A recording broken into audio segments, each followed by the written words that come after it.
Yo, chat, how we doing? Beautiful Sunday. Happy Easter to everybody that celebrated. Today we just went out to go eat with the family. Enjoyed some climbing this morning. Also had a good experience to go check out the original / real trophy for the World Cup.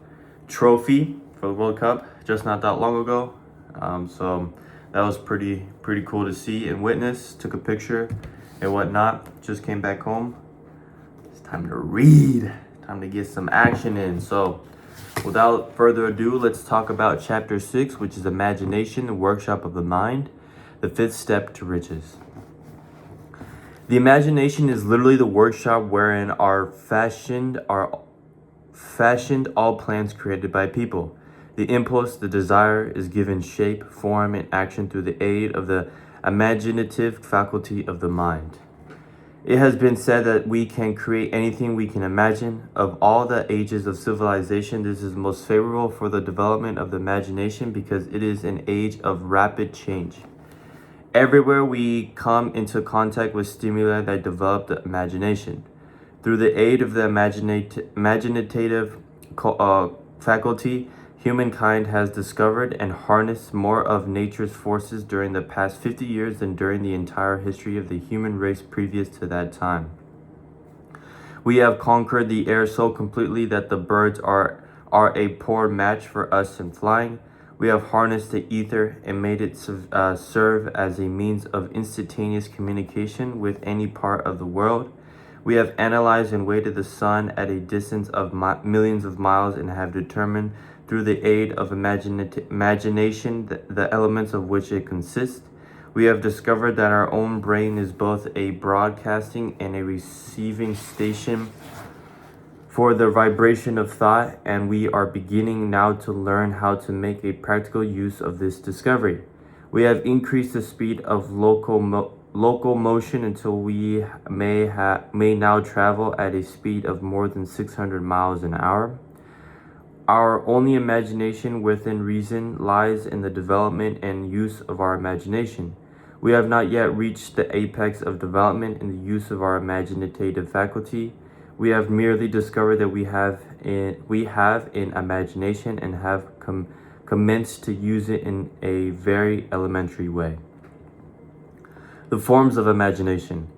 The imaginative faculty functions in two forms. One known as synthetic imagination and the other as creative imagination. Synthetic imagination, through the faculty, one may arrange old concepts, ideas, or plans into new combinations. This faculty creates nothing. It merely works with the material of experience, education, and observation with which it is held. It is a faculty used most by the inventor, with the exception of the genius who draws upon the creative imagination when they cannot solve a problem through synthetic imagination. Creative imagination. Through the faculty of creative imagination, the finite mind of humankind has direct communication with infinite intelligence. It is the faculty through which hunches and inspirations are received. It is by this faculty that all basic or new ideas are developed. It is through this faculty that thought vibrations from the minds of others are received, and it is through this faculty that one individual may tune into or communicate with the subconscious minds of others. The creative imagination works automatically in the manner described in subsequent pages. This faculty functions only when the conscious mind is vibrating at an exceedingly rapid rate, as for example when the conscious mind is stimulated through the emotion of a strong desire. The creative faculty becomes more alert, more receptive to vibrations from the sources mentioned, in proportion to its development through use. Indeed, both the synthetic and creative faculties of imagination become more alert with use, just as any muscle organ of the body develops through its use. Your imaginative faculty may have become weak through inaction. It can be revived and made alert through use. This faculty does not die through it may become quiescent through lack of use. This statement is significant. Ponder on it before continuing. Keep in mind as you follow these principles that the entire story of how one may convert desire into money cannot be told in one statement. The story will complete only when one has mastered, assimilated, and begun to make use of all the principles. The great leaders of business, industry, and finance, and the great artists, musicians, poets, and writers become great because they develop the faculty of creative imagination. Desire is only a thought, an impulse. It is nebulous and ephemeral. It is abstract and of no value until it has been transformed into its physical counterpart. While a synthetic imagination is the one used more frequently in the process of transforming the impulse of desire into money, you must keep in mind that you may face circumstances which demand use of the creative imagination as well. Center your attention for the time being on the development of the synthetic imagination. Transformation of the intangible impulse of desire into the tangible reality of money calls for the use of a plan or plans. These plans must be formed with the aid of the imagination and mainly with the synthetic faculty.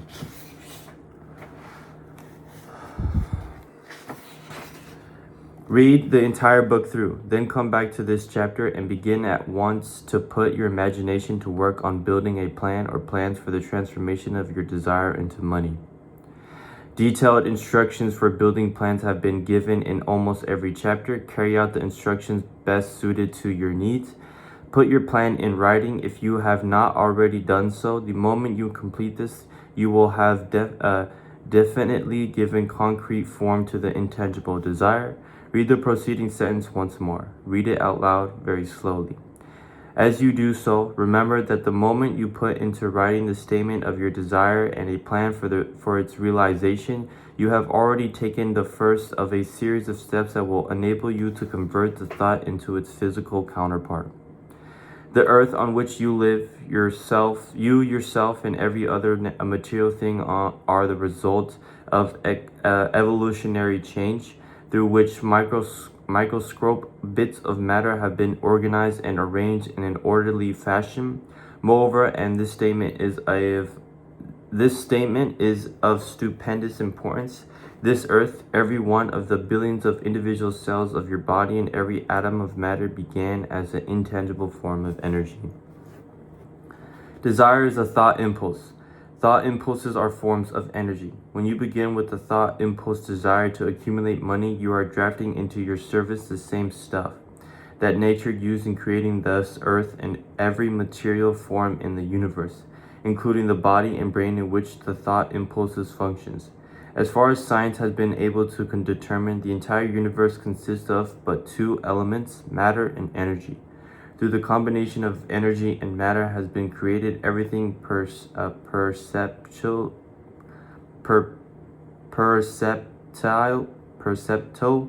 from the largest star that floats in the heavens down to and including humankind.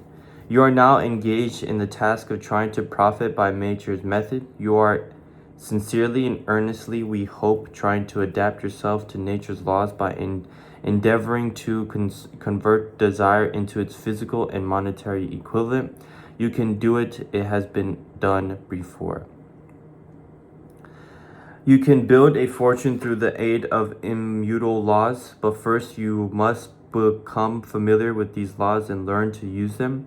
Through repetition and by approaching the description of these principles from every conceivable angle, the author hopes to reveal to you the secret through which great fortunes have been accumulated. Strange and paradoxical as it may seem, the secret is not a secret. Nature herself advertises it on the earth on which we live, the stars, the planets suspended within our view, in the elements above and around us, in every blade of grass, in every form of life within our vision. Nature advertises this secret in the terms of biology, in the conversion of a tiny cell, so small that it may be lost on the point of a pin, into the human being now reading this line. The conversion of desire into its physical equivalent is entirely no more miraculous. Do not become discouraged if you do not fully comprehend all that has been stated. Unless you have been unless you have long been a student of the mind, it is not to be expected that you will assimilate all that is in the chapter upon a first reading. But you will, in time, make good progress. The principles that follow will open the way for an understanding of imagination. Assimilate that which you understand as you read this philosophy for the first time. Then, when you reread and study it, you will discover that something has happened to clarify it and give you a broader understanding of the whole. Above all, do not stop nor hesitate in your study of these principles until you have read the book at least 3 times, for then you will not want to stop. I'll take a pause there. I'll talk about what I thought about when it came to the idea around synthetic imagination and creative imagination. Now, to me, when I was reading that, even to the descriptive,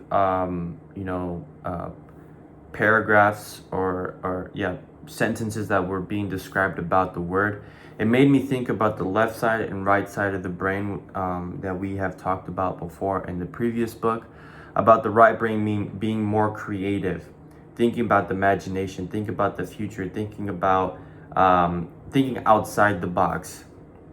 Where the left side of the brain is more methodical, more of a step-by-step process, more of a procedure kind of way of thinking. And that's kind of what I grasped from the synthetic imagination versus a creative imagination. Even what the book was explaining about synthetic imagination is more plans, a process. Rather, creative is the imagination, right? Thinking beyond what the process is entailing. And I don't know, I just thought that was very similar to the left side and the right brain that we have talked about before. So yeah, that is chapter 6. We're moving pretty quickly. I feel like we're about halfway up the book. And we'll see you guys tomorrow. Happy Sunday again. Happy Easter for those who celebrated. And I'll see you guys tomorrow. Peace.